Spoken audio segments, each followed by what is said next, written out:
국내 각 성전과 처소에서 예배드리시는 성도 여러분에게 우리 주 예수 그리스도의 은혜가 충만하기를 축복합니다. 이 시간 우리 각 사람에게 성령께서 살았고 운동적인 말씀의 권능을 체험하게 하여 주시고, 또한 우리의 주님이시며 구주이신 예수 그리스도의 은혜를 아는 지식이 더하게 하실 것을 확신합니다. 오늘은 사도행전 6장 1절에서 7절까지 함께 살펴보겠습니다. 1절 한 절을 함께 읽겠습니다. 그때 제자가 더 많아지는데 헬라파 유대인들이 자기의 과부들이 그 매일 구제에 빠짐으로 히브리파 사람을 원망한데, 부활하시고 승천하신 예수께서 약속하신 대로 제자들에게 성령이 임하셨고, 성령 충만을 받은 제자들이 권능을 받아 담대하게 복음을 전파함으로 교회가 크게 성장되고 있었습니다. 이런 현상을 보고 당황한 유대 종교 지도자들을 중심으로 한 유대인들의 핍박이 극심했지만 교회의 확장을 막을 수 없었습니다. 교회가 이렇게 단기간에 비약적인 성장을 하는 과정에서 아나니아 삽비라 부부 사건처럼 예기치 못했던 불상사가 있었습니다. 그리고 구제에 관련하여 시행착오도 발생했습니다. 교회는 설립되면서부터 교인들 중에 극빈 상태에 있는 과부들을 돕는 일을 하였습니다. 당시 사회 구조는 과부들의 경제 활동이 매우 어려웠기 때문에 생계 위협을 받았습니다. 그리하여 생계 유지가 힘든 과부들은 매일의 구제 대상이 되었습니다. 그런데 언제부터인가 헬라파 유대인 과부들은 그 매일의 구제에서 제외되기 시작했습니다. 헬라파 유대인은 팔레스틴 밖의 이방 지역에서 태어나서 살다가 예루살렘으로 돌아온 유대인들을 말합니다.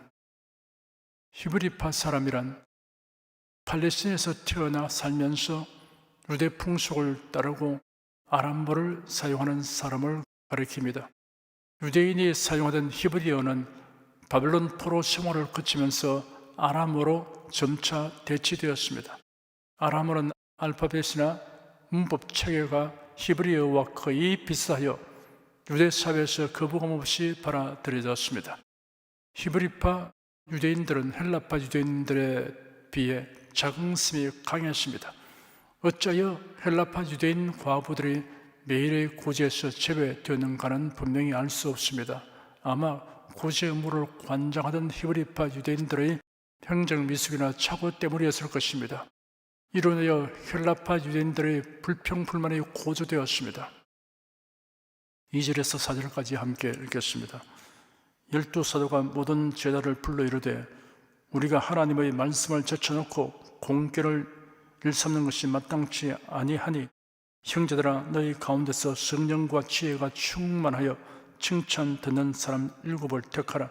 우리가 이 일을 저에게 맡기고 우리는 기도하는 것과 말씀 전하는 것을 전무하리라 하니, 교회는 당면한 문제를 해결하기 위해 사도들이 예루살렘 교회 주요 구성원들을 불러 모았습니다. 그리고 문제 해결을 위하여 논의하였습니다. 지금까지는 사도들이 과부들을 공개하는 일에 직접 관여하고 있었습니다. 공개는 주로 배고픈 과부들에게 음식을 만들어 제공하는 일을 가리킵니다. 사도들은 헬라파 유대인들의 불평 사건을 계기로 지금까지 행하던 음식과 식사로 가난한 자들을 섬기는 일도 중요하지만 사도들 자신이 그런 일에 얽매여 하나님의 말씀을 전하는 시간을 뺏기는 것이 적절하지 못하다는 점을 인식하게 되었습니다. 사도들은 구제와 봉사의 임무를 담당할 사람들을 택하여 그들에게 이 일을 전념하도록 하는 것이 합리적 해결책이라고 판단하였습니다. 사도들은 이 직무를 담당할 사람 7명을 택하여 세우기로 작정하였습니다. 그 직무에 적절한 자격으로는 성령과 지혜가 충만한 사람으로 공적인 인정을 받는 자로 정하였습니다. 먼저 성령 충만해야 합니다. 교회를 섬기는 직분자로서 제1의 자격 요건입니다. 성령 충만하면 자기 중심이 아닌 교회 중심, 하나님 중심으로 행하게 됩니다. 직분자들이 봉사 임무를 수행하면서 시비와 반목이 발생하는 경우는 이해 부족이나 오해 때문일 수 있습니다. 질서 있고 조화롭게 일하기 위해서는 서로 존중하는 마음으로 대화하며 의견 교환을 해야 합니다. 이때 자신의 의견과 주장이 진정으로 교회 중심이고 하나님 중심인가를 성령께 묻고 인도하여 주기를 구해야 합니다. 다음으로 지혜가 충만해야 합니다. 여기서 지혜란 사례 분별을 잘하고 적절하게 처리할 수 있는 능력을 말합니다. 분별력이 부족한데 문제를 해결하려고 나서면 오히려 문제를 더 복잡하게 만듭니다. 성령 충만과 지혜 충만은 교회의 모든 직분자에게 필수적인 자격입니다. 수용하거나 묵과하면 해당 부서나 교회에 유해하다고 생각되는 문제는 고민하지 말고 교회의 질서 체계에서 판단과 지도의 책무가 있는 지도자에게 합당한 판단과 지도를 구하는 것이 잘하는 일입니다. 교인이면 누구나 중간 지도자 또는 최종 지도자에게 판단과 지도를 자유롭게 요청할 수 있는 것이 교회입니다. 이를 어렵게 생각하는 분에게는 가능하지 않는 일이지만 어렵지 않게 생각하는 분에게는 언제나 가능한 일입니다. 예루살렘 교회에서 사도들은 음식과 식사를 과부들에게 제공하는 구제 사역을 맡기기 위해 7을 택하게 하였습니다. 흔히 이들을 7 집사라고 부르는데 그러나 여기서는 집사라는 호칭이 없습니다. 예루살렘 초대 교회가 세운 7사람은 선지자와 전도자의 사역도 하였습니다. 12 사도들은 자신들이 전적으로 행할 직무는 기도하는 것과 말씀 전하는 것임을 깨닫고 이 일에 전심전력하기로 결정하고 공포하였습니다. 고난과 임무를 분배하고 위임한 것입니다. 애굽에서 해방되어 가나안 땅을 향하여 진행하는 이스라엘 자손들이 광야 생활을 하던 당시 이스라엘의 영도자 모세는 그 장인 이드로의 충고를 수용하여 백성들 중에 중간 지도자들을 세웠습니다. 1000부장, 100부장, 50부장, 10부장을 세워 이를 분담시켰습니다. 사도들도 교회의 직무를 전문화하여 효율적인 관리를 하도록 조처하였습니다. 세월이 가면서 교회는 조직체계가 점차 발전하였습니다. 교회의 주요 임무는 전도, 교육, 봉사, 구제, 교제입니다. 이 임무를 합리적이고 효율적으로 수행하기 위해 체계적인 여러 조직과 직분을 두게 되었습니다. 재직의 선출과 임명 방법도 다양하게 되었습니다. 교회의 각 기관과 부서는 유기적 관계 속에서 각각 맡은 임무를 수행하므로 많은 일을 효율적으로 처리하여 나갈 수 있습니다. 우리 교회의 조직 및 사무 분장에 관하여 대략 말씀해 드리겠습니다. 교회에서 봉사활동을 하게 되면 차츰 알게 되지만 새 신자들에게는 궁금할 수 있습니다. 중앙운영위원회 및 당회 산하의 각종 위원회, 기관, 부서를 두며 교회 운영에 관한 주요 사항들을 논의하고 의결하며 산하기구를 지도하고 감독합니다. 장로로 구성된 각종 위원회가 있습니다.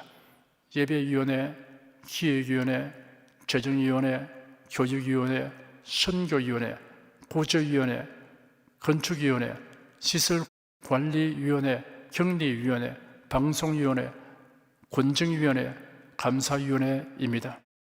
교구는 대교구, 교구 구역으로 조직되고 교인들을 돌봅니다. 남성구역, 여성구역, 아동구역, 청년구역이 있습니다.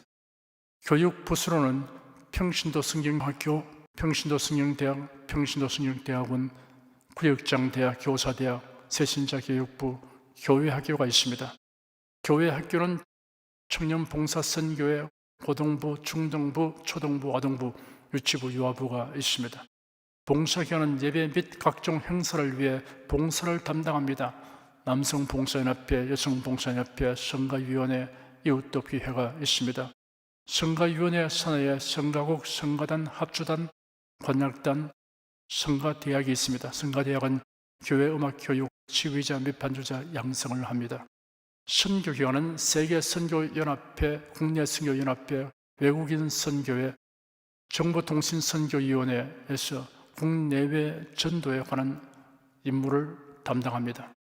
친교 기관으로는 장로치 목회 권사회가 있습니다. 기타 부서로는 홍보실, 행사실, GNTC, 뮤지컬단이 있습니다. 사무부서로는 총무국, 방송국이 있습니다. 결정기구로는 일천교회 설립위원회, 재직심사위원회, 남성봉사연합위원회, 여성봉사연합위원회, 의뢰위원회, 특별위원회가 있습니다. 각종 회의로는 교역자회의, 기관부서장회의, 교역자, 장로, 권사 공동회의가 있습니다. 5절, 6절 두 절을 함께 읽겠습니다. 온 무리가 이 말을 기뻐하여 믿음과 성령이 충만한 사람 스데반과 또 빌립과 브루코로와 니가노로와 디몬과 바메나와 유대교에 입교한 안디옥 사람 니골라를 택하여 사도들 앞에 세우니 사도들이 기도하고 그들에게 안수하니라. 선택된 7사람의 명단이 기록되어 있습니다. 먼저 스데반의 이름이 나옵니다. 스데반에 대하여는 믿음과 성령이 충만한 사람이라는 인물 소개가 기술되어 있습니다. 성령 충만이 선택 요건이기 때문에 7사람 모두 성령 충만한 사람들입니다. 그런데 스데반에 대해서는 믿음 충만이라는 수식어가 부과된 것을 보면 7사람 중에도 믿음이 더욱 출중했던 것일 수 있습니다. 신자들의 믿음의 양과 질은 동일하지 아니합니다. 큰 믿음, 작은 믿음, 강한 믿음, 약한 믿음, 출중한 믿음으로 분류할 수 있습니다. 성경은 우리가 흠모하고 본받아야 할 믿음의 소유자들에 관한 기록이 많이 있습니다. 아벨, 셋, 에노스, 에녹, 노아를 비롯하여 수많은 사람들이 있습니다. 이를 살펴봄으로써 본받을 수 있음이 우리에게 큰 기쁨이며 소득입니다. 스데반의 의미는 면류관입니다. 그 이름이 의미하는 대로 스데반은 순교자가 받게 되는 영예로운 면류관을 쓰는 자가 되었습니다. 두 번째로는 빌립이 소개되었습니다. 사도행전의 빌립의 복음 전도 활동이 비교적 상세히 기록되어 있습니다. 그런 사마리아에 가서 복음을 전했고 에티오피아 네시에게 복음을 전하고 세례를 주었습니다. 그 다음으로는 보로고로, 니가노로, 디몬, 바메나로 이어지고 마지막에 유대교회에 입교한 안디옥 사람 니골라라고 기록되었습니다. 니골라는 시리아 혹은 비시디아의 안디옥 태생 이방인이었지만 유대교로 입교하였고 오순절 때 예루살렘에 머물면서 베드로의 설교를 듣고 회심하여 그리스도인이 된 것으로 추정됩니다. 사도들이 이 7사람에게 기도하고 안수하여 직무를 맡겼습니다. 모세는 여호수아를 그의 후계자로 임명하고 안수하였습니다. 대제사장 아론은 레위인들에게 직무를 맡길 때 안수하였습니다. 사도들은 이러한 구약의 전통을 따라 피택된 사람들에게 안수하여 직무를 맡겼습니다. 안수는 공식적인 임명과 교회에서 이를 공포한다는 의미를 가집니다. 그리고 축복과 능력이 부어지는 것을 의미합니다. 바울은 디모데에게 권고하기를 네 속에 있는 은사 곧 장로의 회에서 안수 받을 때 예언으로 말미암아 받은 것을 소홀히 여기지 마라 하였습니다. 안수 받을 때 바른 하나님의 말씀을 소홀히 여기지 않아야 합니다. 신료를 위한 안수도 있습니다. 예수님이 분부하고 약속하시기를 믿고 세례를 받는 사람은 구원을 얻을 것이요 믿지 않는 사람은 정죄를 받으리라. 믿는 자들에게는 이런 표적이 따르리니 곧 저희가 내 이름으로 귀신을 쫓아내며 새 방언을 말하며 뱀을 쳐오며 무슨 독을 마실지라도 해를 받지 아니하며 병든 사람에게 손을 얹은 적 나으리라 하였습니다. 쓰러뜨리거나 욕설을 하거나 때리거나 짓누르거나 칼키고 꼬집는 행위는 성경적 안수 행위가 아닙니다. 사이비 이단자들이 하는 짓입니다. 7절 한 절을 함께 읽겠습니다.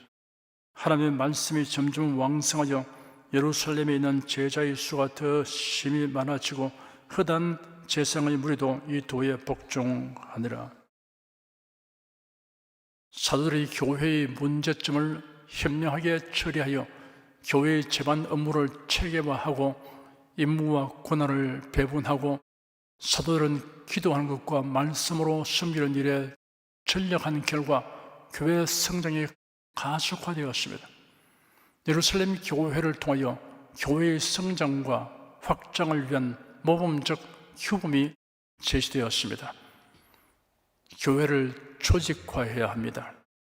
직분자를 세우고 임무와 고난을 위임해야 합니다. 성령과 지혜가 충만한 삶을 택하여 임무를 맡겨야 합니다. 기도에 힘써야 합니다. 성경에 부합된 설교를 해야 합니다라고 정리할 수 있습니다.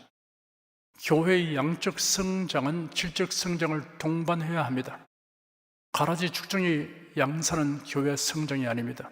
성경대로 믿는 신자, 거듭난 신자들이 날로 더하여 가는 부흥 성장해야 합니다. 유대 종교의 핵심 인물이었던 제사장들도 복음을 받아들였습니다. 이런 참으로 놀라운 반응이며 결과입니다. 이를 놀라운 현상으로 여기게 되는 이유가 있습니다. 그 이유에 관하여 살펴보면 율법과 복음의 관계를 잘 알 수 있습니다. 그리고 제사의식의 본질과 참된 의미를 확실하게 이해하고 깨달을 수 있습니다. 애국을 떠난 이스라엘 자손들을 하나님께서 시내산 아래로 인도하셨습니다. 하나님께서 시내산 위에 강림하셔서 그들에게 사람의 음성으로 친히 말씀하셨습니다. 당시의 광경이 출애굽기 19장과 20장에 상세하게 기록되어 있습니다. 모세가 하나님을 만나려고 장막으로부터 백성들을 데리고 나왔습니다.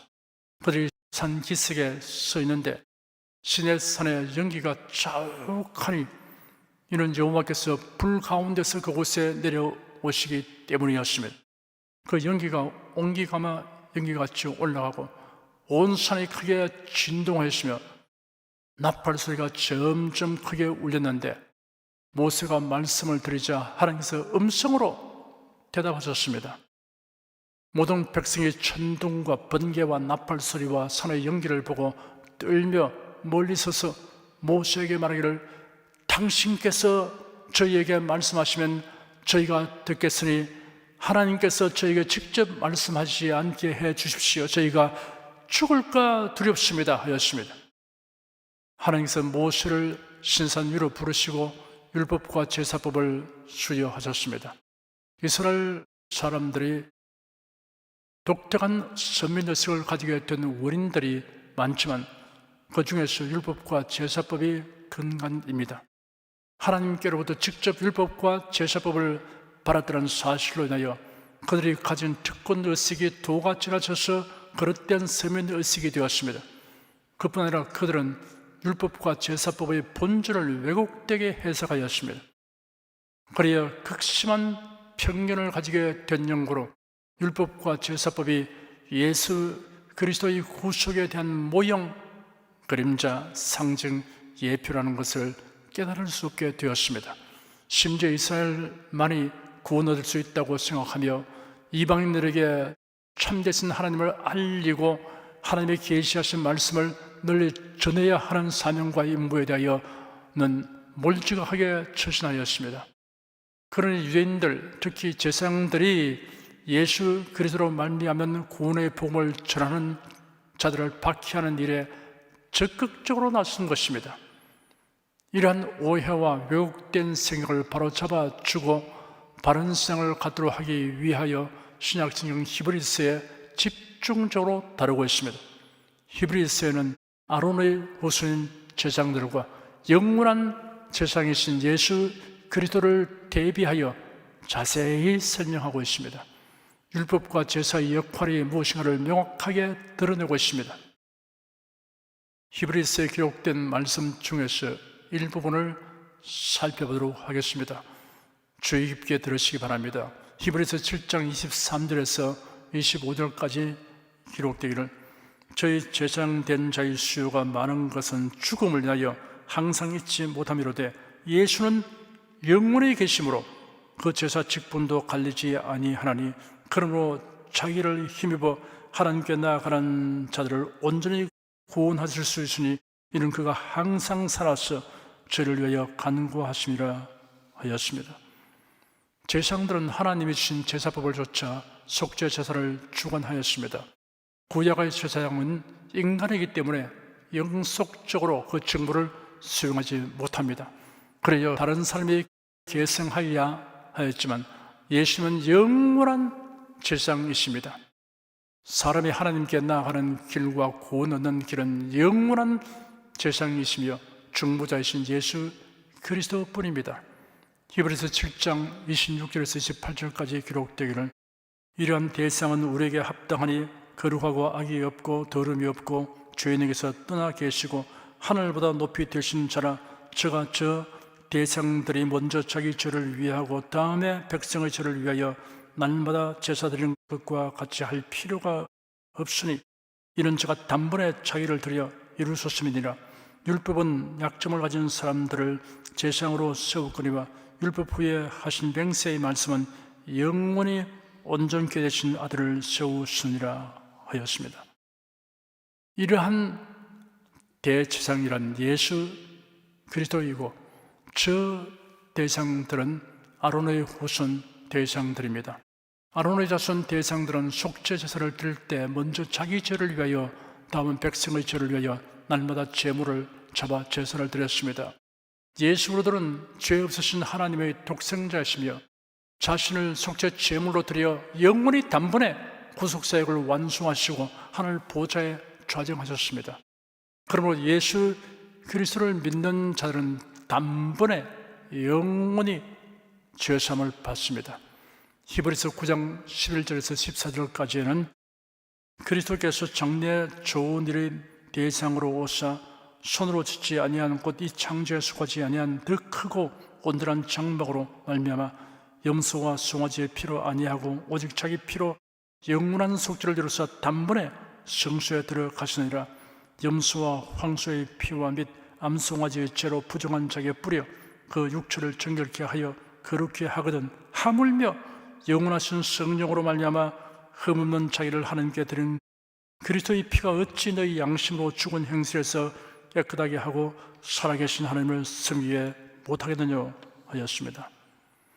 모세를 통하여 주신 제사법에는 염소와 황소의 피와 암송아지의 죄를 뿌림으로 죄를 속함받게 하고 정결하게 하여 거룩하게 하였습니다. 그러나 이는 구세주에 대한 모형과 그림자 역할에 불과하였습니다. 모형과 그림자의 실체이신 예수 그리스도께서 오셔서 십자가에 못 박혀 보배로운 피를 흘리시고 죽으심으로 인간의 죄를 영원히 단번에 속하셨습니다. 죄 없으신 그리스도의 흘리신 피는 철저하고 완전한 속죄를 이루게 하는 것이므로 구속받은 사람들이 하나님을 섬기는 데는 아무 제한이 없게 되었습니다. 히브리서 10장 11절에서 13절까지에는 제사장마다 매일 서서 섬기며 자주 같은 제사를 드리되 이 제사는 언제든지 죄를 없게 하지 못하거니와 오직 그리스도는 죄를 위하여 한 영원한 제사를 드리시고 하나님 우편에 앉으사 그 후에 자기 원수들로 자기 발등상이 되게 하실 때까지 기다리시니 하였습니다. 제사장들이 행하던 제사의식은 불완전한 것이었습니다. 그리고 자주 같은 제사를 드려야 하였습니다.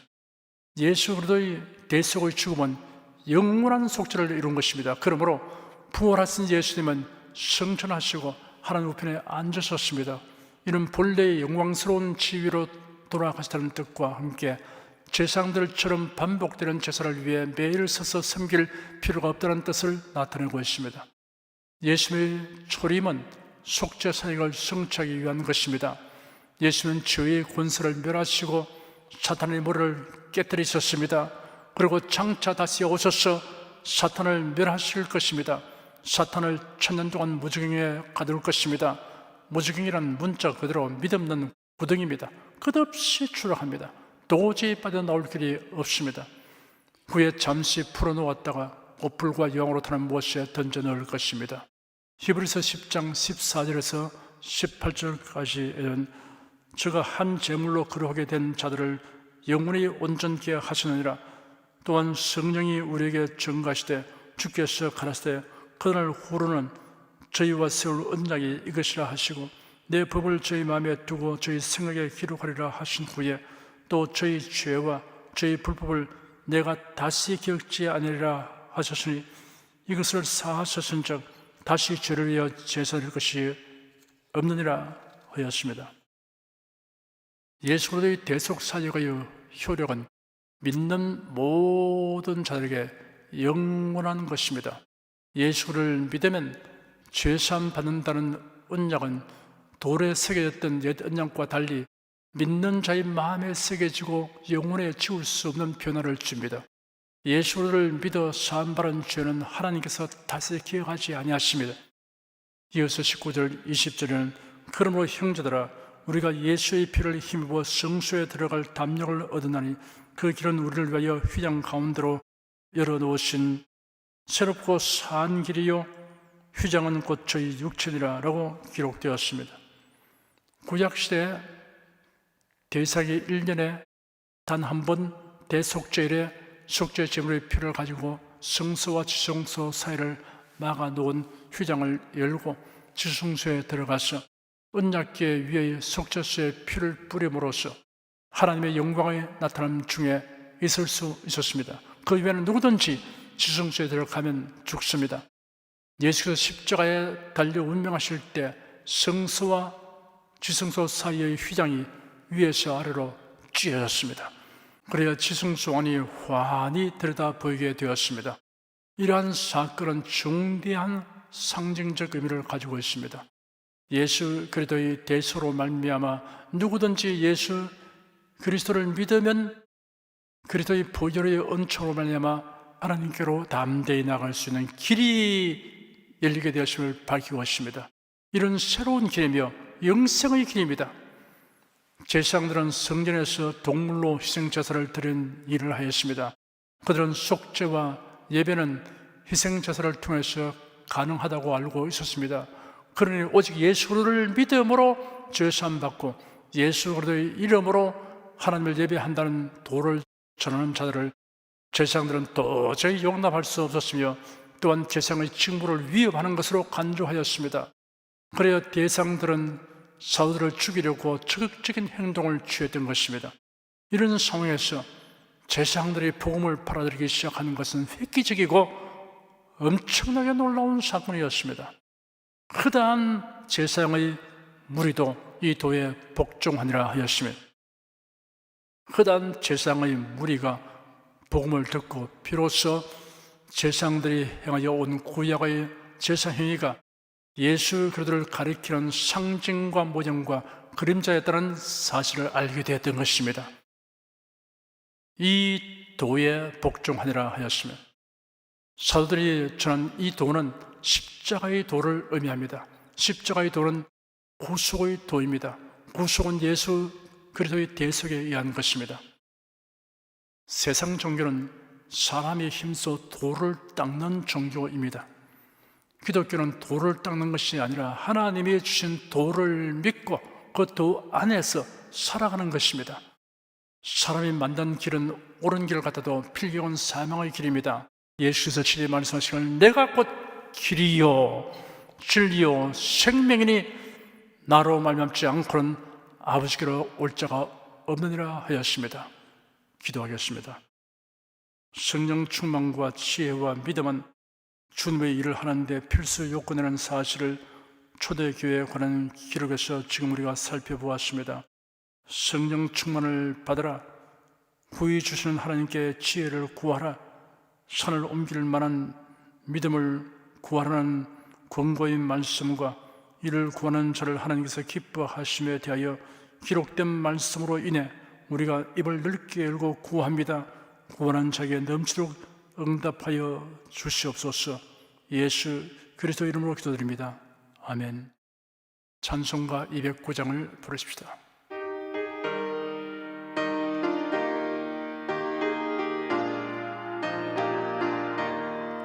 주의 말씀 받은 그날 참 기쁘고 복되도다.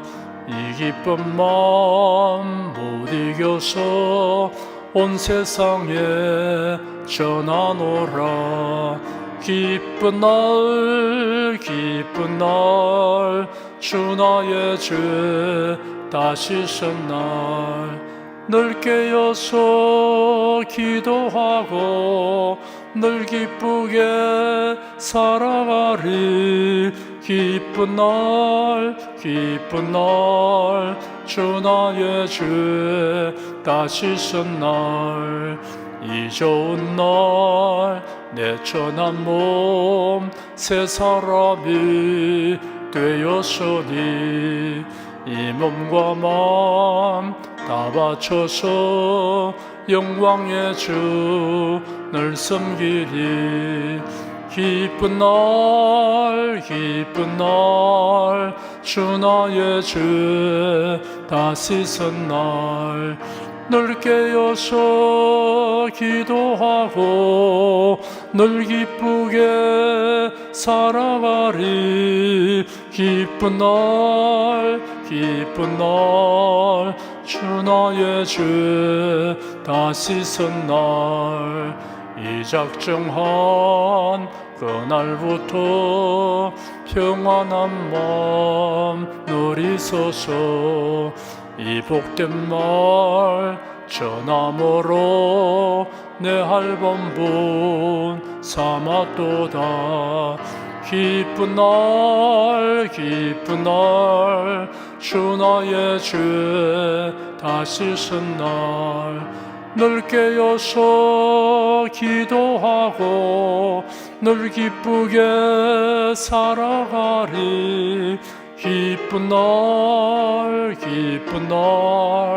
주 나의 죄 다 씻은 날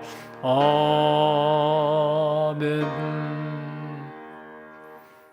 여러분 중에 아직 예수 그리스도를 영접하지 아니하신 분이나 예수 그리스도만이 구세주시다 라는 믿음을 가지지 아니하신 분은 지금 저를 따라서 신앙 고백 기도를 하십시오. 신앙 고백하는 유익과 복됨과 즐거움을 누리기 원하시는 성도 여러분도 따라서 기도하십시오.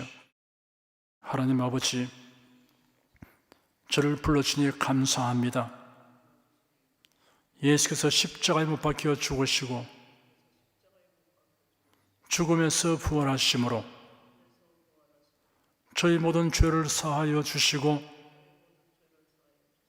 저를 구원해 주니 감사합니다. 예수님은 나의 구세주이시며 하나님이시며 주님이심을 믿고 고백합니다. 변함없이 하나님을 경외하고 사랑하고 의지하며 살겠습니다. 힘써 복음을 전하며 살겠습니다. 예수님 이름으로 기도드립니다. 아멘. 여러분 가슴에 손을 얹으십시오. 병약한 분들은 아픈 곳에 믿음의 손을 얹으시기 바랍니다. 너희 중에 병든 자가 있느냐 위하여 기도할지니라. 믿음의 기도는 병든 자를 구원하리니 주께서 저를 일으키시리라. 이러한 성경 말씀에 의거하여 우리가 하나님께 신조를 간구하오니 응답하여 주시옵소서. 병들어 고통하는 자들을 불쌍히 여기시고 치료하여 주시옵소서. 상한 몸, 약한 몸, 병든 몸을 다 고쳐 주시옵소서. 예수 그리스도 이름으로 명한다. 병만은 물러가라. 통증과 염증은 나을지어다. 암과 종양은 소멸될지어다. 각종 장애는 치유될지어다. 예수 그리스도 이름으로 명하노라. 지금 낫게 될지어다. 순식간에 나을지어다. 생활에 다가오는 풍파는 고요하고 잠잠하게 하여 주시옵소서. 모든 일에 항상 모든 것이 능력하여 드리고 베푸는 일을 풍성하게 행하도록 하여 주시옵소서. 슬픈 일을 당한 성도들에게 주님께서 손 내밀어 붙들어 주시고 주님의 음성을 들려 주시옵소서. 슬픔보다 더 큰 위로가 임하여 속히 극복하게 하여 주시옵소서. 지혜와 명철을 우리에게 주셔서 모든 일을 바르게 분별하고 판단하며 선택하게 하여 주시옵소서. 어쩌나 오늘이나 동일하신 예수께서 지금도 우리를 용서하시고 치료하시며 위로하여 주니 감사합니다. 주 예수 그리스도 이름으로 기도드립니다. 아멘. 내 믿음대로 될지어다. 기쁘고 감사한 마음으로 예물을 드리십니다. 천지 만물을 창조하시고 주관하시는 거룩하신 하나님 아버지, 지난 한 주간 우리를 주님의 돌보시는 은혜 가운데 살게 하시고 오늘 거룩한 주의 날에 성도들이 모여 신령과 진정의 예배를 드리게 하여 주시니 감사합니다. 이 시간 설교를 통하여 은혜와 진리 말씀을 듣고 깨닫게 하시니 감사드립니다. 우리가 주님의 말씀대로 행하며 살기 원하오니 권능의 손길로 도와 주시옵소서. 주님께서 베풀어 주시는 은혜에 감사하며 정성껏 예물을 드리오니 기쁘게 받아 주시옵소서. 우리 주 예수 그리스도의 이름으로 기도드립니다. 아멘.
드리신 예물 위해 축복하겠습니다. 하나님께 감사헌금, 11조 건축헌금, 선교헌금, 일천교회 설립헌금을 드렸습니다.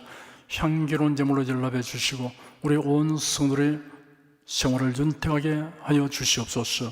주 예수 그리스도 이름으로 축복하며 기도드립니다.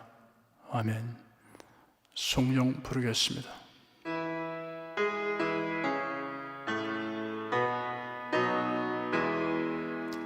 성부 성자 성령께 찬송과 영광 돌려보내세. 대초로 지금까지 또 영원 무궁토록 성삼위께 영광 영광. 아멘.